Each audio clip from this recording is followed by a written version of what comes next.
बिस्मिल्लाहिर्रहमानिर्रहीम। अस्सलाम वालेकुम डियर स्टूडेंट्स, कैसे हैं आप लोग। I am Usman Hamid and I am your chemistry teacher and welcome to my YouTube channel chemistry with Usman Hamid.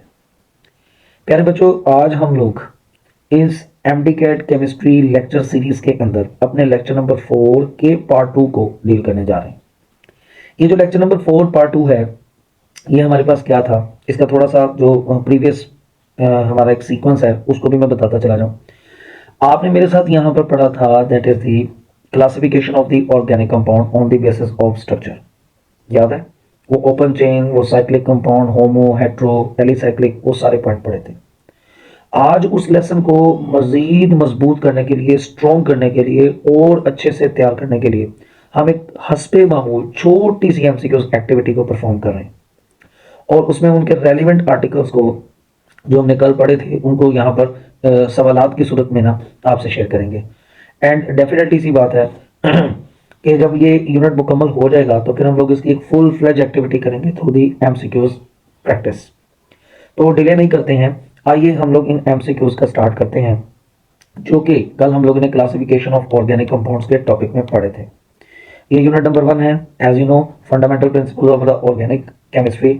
फिर आपके पास ये तमाम टॉपिक कंटेंट्स की लिस्ट है जो हम लोगों ने टर्न बाय टर्न सारे पढ़ लिए हुए हैं, सेकंड लास्ट पर पहुंच चुके हैं और ये हमारा लेक्चर नंबर 4 है। लेकिन आज इस लेक्चर नंबर 4 का हम पार्ट 2 पढ़ने जा रहे हैं, that is the MCQs practice. ये मैं इसलिए आपको थोड़ा थोड़ा सा याद करवाता रहता हूँ ताकि आपको इन यूनिट्स के लेक्चर सीरीज के सीक्वेंसेस जो है ना वो ज़हन में रखें, ताकि अगर आपने कोई प्रीवियस लेक्चर मिस किया हुआ है तो फिर हम लोगों को उसको सर्च आउट करने में कोई प्रॉब्लम ना हो और हमें पता हो कि कौन से लेक्चर को किस टॉपिक के साथ लिंक किया हुआ है। सो आर यू रेडी? तो हम लोग इस एमसीक्यूज एक्टिविटी को शुरू करते हैं। तो हम लोगों को इस कंपाउंड में जो हेट्रोसाइक्लिक स्ट्रक्चर कंटेन करता है, नंबर ऑफ कार्बन एटम्स है ना, वो फाइंड आउट करना है। अगर आपके पास नंबर ऑफ कार्बन एटम्स को हम फाइंड आउट करना चाहते हैं तो एक नहीं, दो नहीं, तीन नहीं, चार चार एग्जांपल्स लो और लेने के बाद उसको यहाँ पर इसके मुताबिक सॉल्व करने की कोशिश करते हैं। देखो, जैसे मैं आपको कहता हूँ जी, सबसे सिंपल और सबसे छोटे वाले से हम लोग यहाँ पर शुरू करते हैं और ये आप लोगों के पास यहाँ पर स्ट्रक्चर बन गया जिसको हमने कल नाम दिया था कि ये साइक्लिक ईथर है हमारे पास। और इस साइक्लिक ईथर को अगर गौर से देखो तो इसमें नंबर ऑफ कॉर्नर्स कितने हैं, आपके पास नंबर ऑफ कॉर्नर है 1, ये नंबर ऑफ कॉर्नर है 2 और ये नंबर ऑफ कॉर्नर है 3। जो हमारे पास ईच एटम होगा इस स्ट्रक्चर के अंदर वो कॉर्नर्स को रिप्रेजेंट करेगा। तो ये 1 है, ये हमारे पास 2 है और ये हमारे पास यहाँ पर 3 है। तो कॉर्नर्स कितने हुए हमारे पास? 3। और अगर आपको याद हो तो हमने ये बात कही भी थी कि मिनिमम कॉर्नर्स की तादाद आपके पास 3 होगी फॉर दी हेट्रोसाइक्लिक कंपाउंड्स के लिए, या कोई भी साइक्लिक कंपाउंड होगा उसमें मिनिमम एटम्स की तादाद 3 है और वही एटम उस स्ट्रक्चर के अंदर कॉर्नर की तरह बिहेव करेंगे। अब मुझे देखना है कि इस रिंग स्ट्रक्चर के अंदर कार्बन एटम्स कितने हैं। तो जाहिर सी बात है इन 3 कॉर्नर्स के अंदर एक आप लोगों के पास ऑक्सीजन का एटम है और बाकी 2 क्या हैं, वो कार्बन के एटम्स हैं।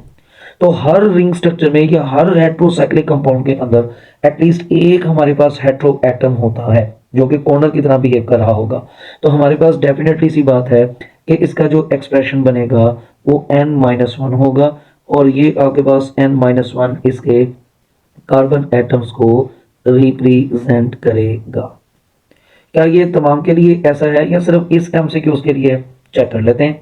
आप इसकी एक और एग्जांपल ले लो। एक और एग्जांपल हो गए तो हमारे पास, जैसे अब यहाँ पर मैं एक रिंग के साइज को इंक्रीज कर देता हूँ और इस जगह के ऊपर ऑक्सीजन को प्लेस करता हूँ और अब आपके पास यहाँ पर ये कैटेगरी। इस रिंग स्ट्रक्चर के अंदर अगर आप गौर से देखो तो हमारे पास कॉर्नर्स कितने बन रहे हैं, तो आंसर आएगा हमारे पास कॉर्नर बन रहे हैं 4। और अगर आप लोगों के पास ये कॉर्नर 4 बन रहे हैं सो इट मींस कि इसमें n की वैल्यू जो है वो तो आ जाएगी 4 जो कि कॉर्नर्स को रिप्रेजेंट कर रही है। और इन कॉर्नर्स में से आपके पास हेट्रो एटम कितने हैं? 1।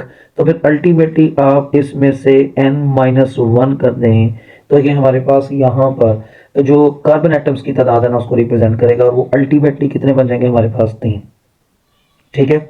इसी तरीके से आप लोगों के पास यहाँ पर, इसी तरीके से आपके पास यहाँ पर मैं रिंग का साइज जो है ना वो इंक्रीज कर देता हूँ और आप लोगों के पास अब इस दफा इसमें सल्फर एटम को भी ले आते हैं। तो अब मेरे से पूछो कोई कि सर ये भी एक हेटेरोसाइक्लिक कंपाउंड है, तो बताएं इसके अंदर कार्बन एटम कैसे रिप्रेजेंट होंगे। तो आप कहोगे सर कि हमारे पास each atom which is contributing in the structure of the cyclic compound वो बिहेव कर रहा है एज ए कॉर्नर के तौर पर।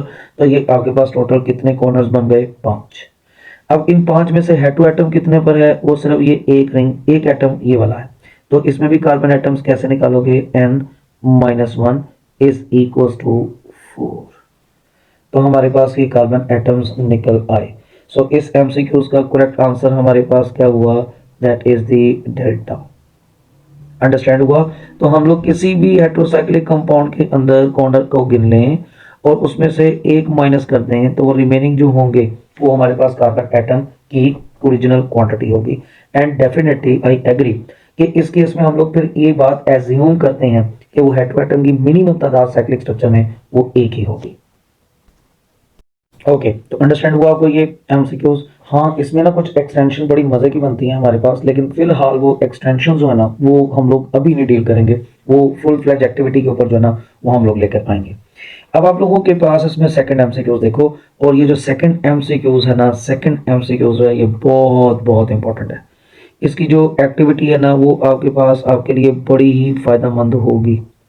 देखो जरा, ये एक तरह का हमने इसमें डुअल टॉपिक जो है ना वो एडजस्ट कर दिया है कि वो क्लासिफिकेशन भी और थोड़ी सी आइसोमेरिज्म भी जो है ना वो इसमें एडजस्ट हो गई। चलो रीड आउट करेंगे क्या लिखा उसने।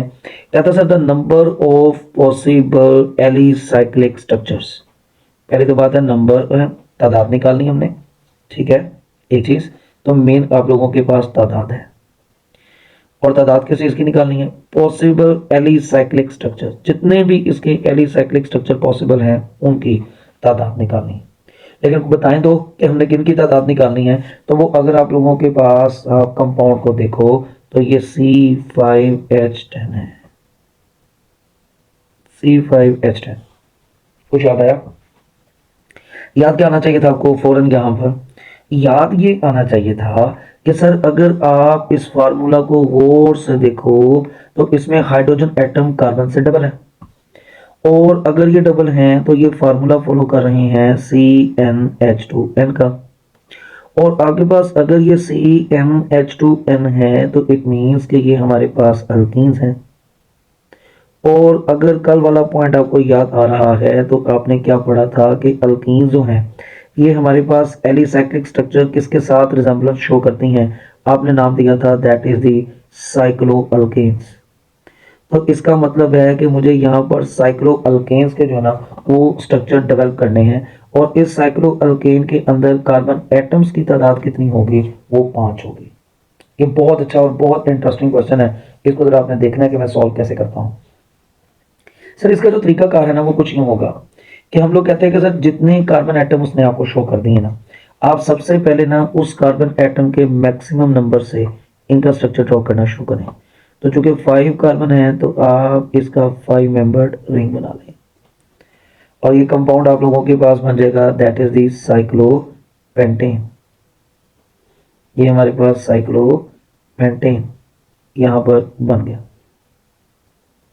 एंड डेफिनेटली इसका जो मॉलिक्यूलर फार्मूला है वो C5H10 से रिजेंबल करता है। आप इसको क्रॉस चेक कर सकते हो, आपको पूरी की पूरी इजाजत है। कार्बन एटम 5 का मैक्सिमम रिंग जो है ना ये हमारे पास यहाँ पर डेवलप हो गया। अब हम लोगों ने इस 5 से ना रिवर्स ऑर्डर में यहाँ पर रिंग का साइज डिक्रीज करते चले जाना है, और रिंग में से जितने कार्बन एटम कम करते जाएंगे ना उनकी बाहर अल्काइल की ब्रांच बनाते चले जाना आपने। ये देखो जैसे मैं आपको कहता हूँ कि सर आप ऐसा करें कि अब आप यहाँ पर ना 4 मेंबर्ड रिंग बना लें, 4 मेंबर्ड रिंग बना लें, और इधर आप लोगों के पास इस 4 मेंबर्ड रिंग में से जो एक कार्बन एटम हमारे पास कम हो गया है उसको बाहर ले आए। तो इसका नाम अगर आपने बनाना हो तो इसको हम लोग कहेंगे मिथाइल साइक्लोब्यूटेन। फार्मूला इसका वही रहेगा, आप क्रॉस चेक करके देख सकते हो। थोड़ी देर के बाद चलो मैं वो भी आपको करवा दूंगा। अब आपके पास यहाँ पर तीसरा इसका स्ट्रक्चर कौन सा बन सकता है, हम लोग कहते हैं सर ये तीसरा स्ट्रक्चर जो हमारे पास बनेगा ना वो रिंग आप लोग यहाँ पर ले आओ 3 कार्बन वाला, और इस 3 कार्बन वाले को रिंग बनाने के बाद चूंकि 2 कार्बन एटम कम है तो इन 2 कार्बन एटम्स की आप ये बाहर ब्रांच बना लें, आप ये बाहर ब्रांच बना लें। तो इसको आप लोग कह सकते हो 1,2 डाइमिथाइल साइक्लोप्रोपेन। क्या कह सकते हो, 1,2-डाइमिथाइल साइक्लोप्रोपेन। ये मिथाइल इधर लगा लो और कहीं पर भी लगा दो, कोई प्रॉब्लम वाली बात नहीं है, इनकी पोजीशन हमारे पास सेम बननी है। क्या और कोई पॉसिबिलिटी है, या सर मैं 3 का ऑप्शन लगा दूं? अगर आपने सब्र ना किया, ध्यान से तसल्ली ना की, और ये 3 बनाने के बाद आपने कहा कि बस खत्म, तो फौरन 3 को आंसर लगा दें, तो आपके पास जैसे ही 3 को आंसर लगाओगे ना, तो ये क्वेश्चन रॉन्ग हो जाएगा। ठीक है, इट मीन्स कि चेक कर लो कोई और पॉसिबिलिटी है या नहीं है। तो हम कहेंगे यस सर, एक पॉसिबिलिटी हमारे पास बन सकती है, और वो पॉसिबिलिटी ये बन सकती है कि आपने इस मिथाइल सॉरी साइक्लोप्रोपेन का रिंग बनाना है, और इसके बाहर जो अल्काइल ब्रांच है ना वो एक ही लगा देनी है, लेकिन अल्काइल ब्रांच 2 कार्बन वो वाली बन जाएगी, जिसको आप कहोगे इथाइल साइक्लोप्रोपेन। क्या कहोगे, इथाइल साइक्लोप्रोपेन हमारे पास नाम दिया जाएगा। इसका अगर आप फार्मूला देखोगे तो ये आपके पास BC5H10 है, आपके पास हर कॉर्नर के ऊपर CH2 पड़ा हुआ है, और इसमें आपके पास हर कॉर्नर पर CH2 है, एक CH2 यहाँ है, एक CH2 आपके पास यहाँ है, एक CH2 आपके पास यहाँ है, और इधर चूंकि ब्रांच बन गई है तो ये CH है। तो कार्बन गिनो कितने हैं, यहाँ पर भी कार्बन 5 है। हाइड्रोजन गिनो कितने हैं, 2 2 4 2 6 7 और 3 10। तो यहाँ पर भी फार्मूला यही बनता है। इट मीन्स कि इन शॉर्ट में आपसे ये बात करना चाहता हूँ कि हमारे पास यहाँ पर इसका स्ट्रक्चरल फार्मूला भी सॉरी मॉलिक्यूलर फार्मूला भी ऐसे होगा। सिमिलर इन दी वे इसको भी आप लोग बेशक थोड़ा सा डाइसेक्ट करके देखो तो आपको C5H10 मिलेगा, और इधर भी आप लोगों को C5 और H10 मिलेगा। तो इसके अलावा देखो कोई पॉसिबिलिटी बनती है, जितना मर्जी गौर करना चाहो करो, तो आप लोगों के पास पता चलेगा कि इसके अलावा कोई पॉसिबिलिटी नहीं है। तो इसकी तादाद बनी हमारे पास 4, एंड राइट ऑप्शन हमारे पास आ गया, that is alpha. Right option कौन सा बना, अल्फा हमारे पास राइट ऑप्शन यहाँ पर डेवलप हो गया। और हाँ, मैं आप लोगों को, मुझे थोड़ा सा अगर रियलाइज है ये पॉइंट, तो मैं डेफिनेटली क्या करूँगा कि मैं कोई थोड़ी सी एक्टिविटी बढ़ा देता हूँ आपके लिए। फर्ज कर लो कि यही एग्जांपल आप लोगों के पास यहाँ पर साइक्लोब्यूटेन की दी होती मैंने, तो हर स्ट्रक्चर के अंदर आप लोगों के पास यहाँ पर नंबर वेरी करेंगे। तो साइक्लोब्यूटेन जो कि रिजेंबल करती है मॉलिक्यूलर फार्मूला में ब्यूटीन के साथ, तो वो हमारे पास यहाँ पर एक ये बन सकता था, और एक उसके अंदर आपके पास ये बन सकता है, ये। तो हमारे पास ये इसकी कैटेगरी है। और ये क्वेश्चन जो साइक्लो वाला ना, ये जो मैंने बनाया है, ये आपके एंटी टेस्ट में आया भी हुआ है। तो इसका फार्मूला अगर आप लोग देखो तो ये C4H8 बनता है, और ये भी आप लोगों के पास C4 and H8 बनता है। ठीक है, तो ये हमारे पास यहाँ पर इनके नंबर ऑफ स्ट्रक्चर्स बनाने का तरीकाकार है। अच्छी एक्टिविटी अगर आप थोड़ी सी और करना चाहते हो तो 4 और 5 कार्बन वाला मैंने आपको बनाकर दे दिया है। मैक्सिमम एक 6 कार्बन वाली एक्टिविटी आप खुद कीजिएगा, तो होप सो आप लोगों को थोड़ा सा फायदा पहुंचा भी देगा। सो 2 MCQs हमारे यहाँ पर सॉल्व हो गए। ओके, तो अब आप लोगों के पास ना हम अपना MCQs नंबर 3 डील करेंगे, और वो 3 MCQs देखो, पढ़ो जरा वो क्या कह रहा है आपको। वो आपको कह रहा है कि cyclobutene is represented by which formula. तो हमारे पास ये साइक्लोब्यूटीन आ गई, साइक्लोब्यूटीन आ गई है। ओके, बनाए साइक्लोब्यूटीन जरा, हमने वैसे कल भी बनाई थी, चलो आज दोबारा से बना लेते हैं। इसमें कौन सा प्रॉब्लम है, ये हमारे पास साइक्लोब्यूटीन आ गई, ये साइक्लोब्यूटीन हमारे पास आ गई, और ये मैंने इसका डबल बॉन्ड बना दिया, तो ये साइक्लोब्यूटीन है। अगर आप इसके अंदर कार्बन एटम्स को गिने तो ये जो कॉर्नर्स हैं हमारे पास, जैसा कि हम पहले कह चुके हैं कि ये कॉर्नर्स किसको रिप्रेजेंट करते हैं, ये CH2 को। तो ये एक CH2 है, ये आपके पास दूसरा CH2 है। और रिंग स्ट्रक्चर के अंदर जो किसी भी कोई ऐसा कॉर्नर जिसपे या तो ब्रांच लग जाए या उनके दरमियान डबल बॉन्ड क्रिएट हो जाए, तो ऐसी कैटेगरी में फिर हम लोग कहते हैं कि इस जगह पर CH होगा, और आपके पास इस जगह के ऊपर भी क्या होगा, वो CH होगा।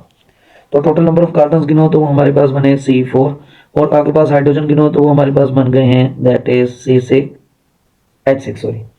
तो ये हमारे पास यहाँ पर किसको रिप्रेजेंट कर रहा है, ये फार्मूला आप लोगों के पास रिप्रेजेंट कर रहा है, दैट इज दी ब्यूटाइन। और अगर आप लोगों के पास ये ब्यूटाइन को रिप्रेजेंट कर रहा है, तो ब्यूटाइंस के लिए जनरल फार्मूला हमारे पास क्या होता है, दैट इज CnH2n and -2। तो इस बिहाफ पर आपके पास MCQs का करेक्ट आंसर क्या बनेगा, इस बिहाफ पर आंसर बनेगा ये C ऑप्शन। ठीक है, और इसमें ऑब्जेक्शन वाली कोई बात नहीं है। ये जो फर्स्ट फार्मूला है ये तो होता ही अल्केन्स के लिए है, और अल्केन्स का कोई भी फार्मूला जो है वो किसी भी साइक्लिक कंपाउंड के साथ रिलेट ही नहीं करता, तो ये तो वैसे निकल गया। और ये जो आपके पास है ये अल्कीन्स का फार्मूला है, और अल्कीन्स का जो फार्मूला है ये हमारे पास यहाँ किन के लिए बनता है, साइक्लो अल्केन्स के लिए, और वो सवाल में है नहीं। और जहां तक ये वाली बात रह गई ये क्या होगा, इसकी तरफ तो ध्यान ही नहीं गया हमारा। अच्छा चलो मैं इसकी तरफ ध्यान ले जाता हूँ आपका, देखो, और फिर मुझे बताना कि इसके लिए फिर आप क्या पॉइंट बना सकते हो। लेट अस सपोज मैं कहता हूँ बेटे कि आपके पास ये एक केमिकल कंपाउंड है, उसी तरीके से हमने 4 कार्बन कंपाउंड बनाया, और अभी तक आप इसको नाम दे देते हैं कि ये साइक्लोब्यूटेन है, साइक्लोब्यूटेन। और इसका एक पाई बॉन्ड मैं यहाँ बना देता हूँ, और एक पाई बॉन्ड आपके पास मैं यहाँ बना देता हूँ। कितने पाई बॉन्ड्स बना दिए मैंने, 2 पाई बॉन्ड्स बना दिए। अब अगर मैं कहूँ कि चलो इसका फार्मूला कैलकुलेट करो, देखो क्या बनता है, तो आप क्या करोगे, हर कार्बन हर कॉर्नर के ऊपर क्या मौजूद है, CH, तो हमारे पास टोटल कार्बन हो जाएंगे 4, और आपके पास हाइड्रोजन भी क्या हो जाएंगे, वो 4 हो जाएंगे। आपके पास हाइड्रोजन भी क्या हो जाएंगे, 4 हो जाएंगे। ठीक है, तो ये C4H4 हमारे पास यहाँ पर इसका मॉलिक्यूलर फार्मूला बन जाएगा। और अगर आप लोगों के पास ये C4H4 मॉलिक्यूलर फार्मूला बन जाता है तो आपके पास अगर मैं इस C4H4 से कोई एलिफेटिक कंपाउंड डिजाइन करना चाहूं तो वो क्या पॉसिबल हो सकता है। हाँ, तो आपका जवाब बिल्कुल ठीक है। इस केस में हम लोग कहेंगे कि सर हमारे पास ये CH2, ये डबल बॉन्ड, फिर आपके पास यहाँ पर CH, फिर आपके पास यहाँ पर C ट्रिपल बॉन्ड, और फिर ये आपके पास CH है। देखिए इसमें कार्बन कितने हैं, 4। देखिए इसमें हाइड्रोजन कितने हैं, वो हमारे पास यहाँ पर भी 4 ही पाए जाते हैं।